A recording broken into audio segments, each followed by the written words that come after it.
For the first time, Colombia prosecutes a transgender woman's murder as a femicide. In a historic ruling, Colombia prosecuted the murder of a transgender woman as a femicide. Colombia instituted its femicide law, also named after a woman who was brutally killed and raped in 2012.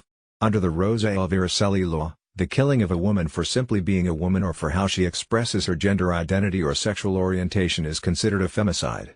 Davinson Steven Eraso Sanchez, 23, was sentenced to 20 years in a psychiatric center for aggravated femicide, a year after he fatally shot Aniela Ramos Claros, a transgender woman who used to run her own beauty salon. Ramos Claros is one of at least over the past year, according to numbers from Colombia Diversa, a LGBT rights group. Colombia passed the law back in 2015 to combat the country's high levels of violence against women by imposing tougher punishments on those who kill women and girls. Before the femicide law, 8,020 women were killed in Colombia between 2009 and 2014, an average of 4 women per day, Colombia's main forensic science center. Many advocates and LGBT rights supporters like Colombia Diversa see Eraso Sanchez's sentencing as an acknowledgement of Aniela as a woman that also recognizes that trans women are also victims of this type of gender violence. This shows a change in the way the judiciary and the prosecution are dealing with crimes based on prejudice.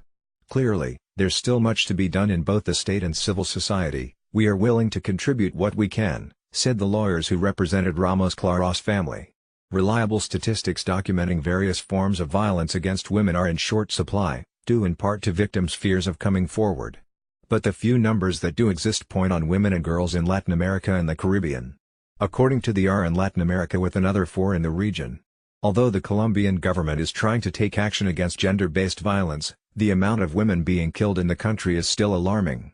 Between January of 2016 and October of 2017, on women's bodies whose deaths were deemed a homicide.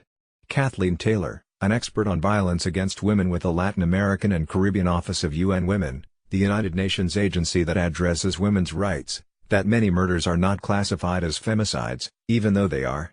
We just don't know the full impact of misogynistic violence, because of the underreporting and misreporting, she added. Nicole Acevedo is an associate producer at NBC News Digital where she reports, writes and produces content for NBC Latino.